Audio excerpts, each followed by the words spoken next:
Hello, dear students. Today we are going to do our poem of chapter 5, and the poem is The School Boy.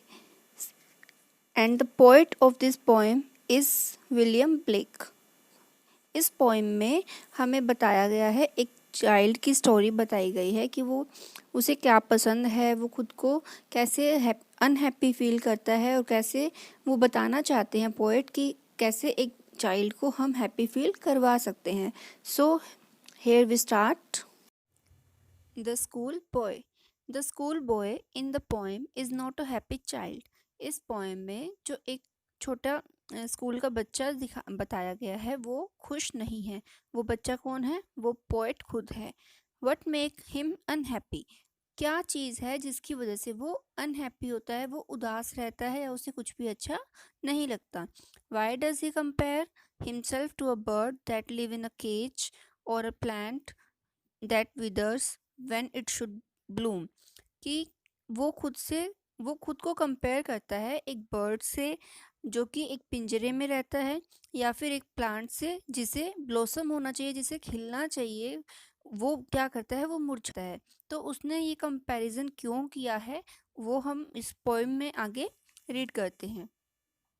I love to rise in a summer morn. Summer morn means गर्मी की सुबह. I love to rise in a summer morn when the birds sing on every tree. The distant huntsman winds his horn, and the skylark sings with me. Oh, what sweet company! तो इस stanza में poet बोलते हैं कि मुझे सुबह गर्मी की सुबह मुझे जल्दी उठना बहुत अच्छा लगता है. कब? जब बर्ड्स जो है वो हर पेड़ पे बर्ड्स बैठे होते हैं, वो सिंगिंग कर रहे होते हैं, वो चहचहा रहे होते हैं. और दूरी से देखने पर जब वो हंट्समैन होते हैं, जो शिकारी होते हैं, उनके सर पे कुछ हॉर्न टाइप होता है, सींग होता है, जिसको वो हिलाते हुए दिखाई देते हैं. और जो स्काईलैक जो यूरोपियन स्पैरो होती है उसको स्काईलैक बोलते हैं. तो वो जो स्पैरो होती है वो मेरे साथ में गाती है, गाना गाती है. Oh what a sweet company. तो इन सब का साथ मुझे बहुत ही अच्छा लगता है, इनकी कंपनी बहुत ही अच्छी है और मुझे इनके साथ में गाना गाना, इनके साथ में बातें करना मुझे बहुत ही अच्छा लगता है. But to go school in a summer morn, oh, it drives all joy away. Under a cruel eye outworn, the little ones spend the day in sighing and dismay. अब पोइट बोलते हैं कि but to go to school in a summer morn, oh it drives all joy away. कि इसी गर्मी की सुबह में लेकिन स्कूल जाना बहुत ही गंदा लगता है पोइट को. O it drives all joy away. Drives का मीन छीन लेना. कि ये स्कूल जाना जो होता है वो मेरी सुबह उठने की सारी खुशी छीन लेता है. Under a cruel eye outworn, the little ones spend the day in sighing and dismay. इसमें क्रूअल आई आउटवॉर्न का मीन है कि क्रूर आंखों के नीचे. इट मीन्स जो टीचर है, यहाँ पे टीचर की बात कर रहे हैं पोइट की, जो टीचर है वो बहुत ही स्ट्रिक्ट है, उनका पढ़ाया वो मुझे अच्छा नहीं लगता है. और पूरा दिन स्कूल में दिन बिताना मुझे बिल्कुल भी अच्छा नहीं लगता है. ये बहुत ही आह भरा है. मतलब साइंग मीन्स कि मुझे अच्छा नहीं लगता है, एंड डिसमे मीन्स निराशा. इससे मैं निराश हो जाता हूँ, बहुत ही सैड हो जाता हूँ. क्योंकि एक ही क्लासरूम में बैठे रहने से उनको बाहर के व्यूज़ नहीं दिखाई देते हैं, टीचर का पढ़ाना उनको अच्छा नहीं लगता है, तो इस वजह से उनको बिल्कुल भी स्कूल जाना अच्छा नहीं लगता है. Then at times I drooping sit and spend many an anxious hour. Nor in my book can I take delight, nor sit in learning's bower, worn through with the dreary shower.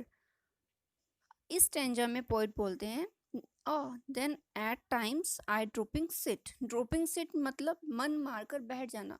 Because school तो उनको जाना पड़ेगा, बिना मन के वो जाते हैं, उनको स्कूल जाना अच्छा नहीं लगता है, तो वो अपना मन मारकर वहाँ पर बैठ जाते हैं, उनकी मजबूरी होती है वहाँ पर बैठना. एंड स्पेंड मैनी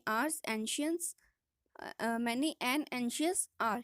एंशियंस होता है परेशानी की, वो जो घंटे होते हैं जिन घंटों में उन्हें स्कूल में बैठना होता है वो बहुत ही परेशानी वाले होते हैं, बस जैसे जैसे वो उन्हें निकाल देते हैं।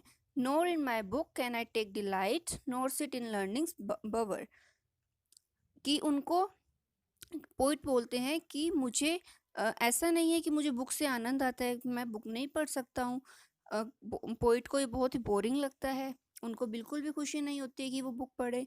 और लर्निंग्स पावर मीन्स उनमें इतनी पावर नहीं है, उनमें इतनी हिम्मत नहीं है कि वो बैठकर वहाँ पे कुछ सीख सके। लर्निंग्स पावर मीन्स उसमें इतनी हिम्मत नहीं है, इतनी पावर नहीं है कि वो वहाँ पर बैठकर कुछ सीख सके।